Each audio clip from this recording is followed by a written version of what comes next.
और इसके पीछे का सोच ये है कि कल जो चर्चा में आया कि हम बच्चों को भी भावी नेतृत्व के रूप में देखें, तो ये एक पहल यहाँ से शुरू की जाए। पंचायत पार्लियामेंट के विषय में जो चर्चा हुई, ऑनलाइन तो हो चुका है, ऑफलाइन कराने का, तो उसकी भी शुरुआत इसमें की जाएगी इसके माध्यम से। और नेटवर्क जो ऐसे समूह हैं, संगठन हैं, सीबीओज हैं, उन लोगों से एक नेटवर्क, उन लोगों से बातचीत, ये एक एक्टिविटी है। वर्तमान नेतृत्व के साथ जन समस्या यात्रा, इससे जन जागरूकता के लिए एक अच्छा हमेशा ये प्रमाणित तरीका है जिसको एक्सरसाइज किया जाएगा सेक्टर के समूह का चर्चा ये थी कि इसमें हम वर्तमान नेतृत्व की भी उपेक्षा नहीं कर रहे हैं, उनको भी सहयोग, समर्थन और उनको मार्गदर्शन की आवश्यकता है। वो हमारे पंचपरमेश्वर विद्यापीठ का एक महत्वपूर्ण हिस्सा आगे चल के बनेंगे, तो हमें उनको भी अपनी कार्य योजना में साथ में रखना होगा। जी, प्रयोगशाला हेतु गांव का चयन तो वो भी लगभग इन 6 राज्यों के लिए कर लिया गया है। उसके अलावा प्रशिक्षण जो संस्थाएं हैं उनके साथ संपर्क स्थापित किया जाएगा और उनकी जो कैपेसिटी है उसको भी इस्तेमाल किया जाएगा।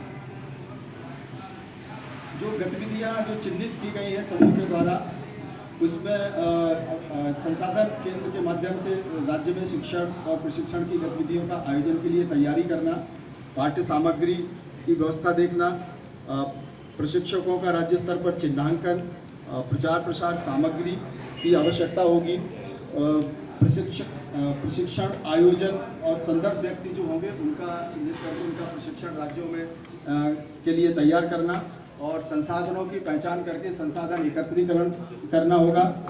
और उसमें स्वावलंबन को केंद्र में रखा गया है कि जो हमारे एक्सटेंशन सेंटर होंगे सूचना और संसाधन केंद्र के, वो किस तरह से स्वावलंबी तरीके से उनका संचालन किया जा सके, उस पर ज़्यादा फोकस किया जाएगा। उसी तरह से संसाधनों की पहचान और एकत्रीकरण का काम किया जाएगा।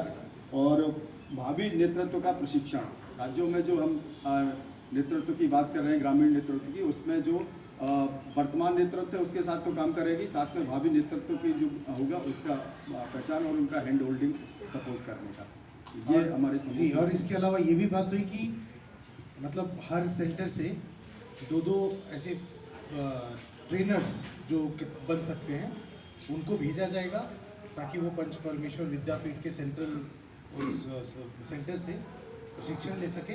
और साथ ही साथ बाकी जितने भी यहाँ पर सदस्य हैं वो सब भी अपना समय निकालकर जो रीजनल सेंटर्स बन रहे हैं उस पर अपना समय दें और अपनी जो भी उनकी कैपेसिटी है उसको डिसेमिनेट करें।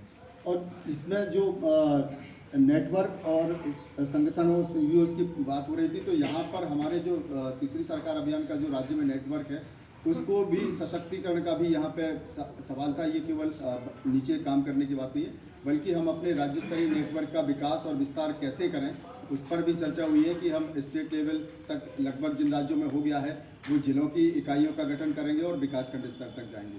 तो ये उसमें ये भी शामिल है हमारी कार्य योजना में। धन्यवाद।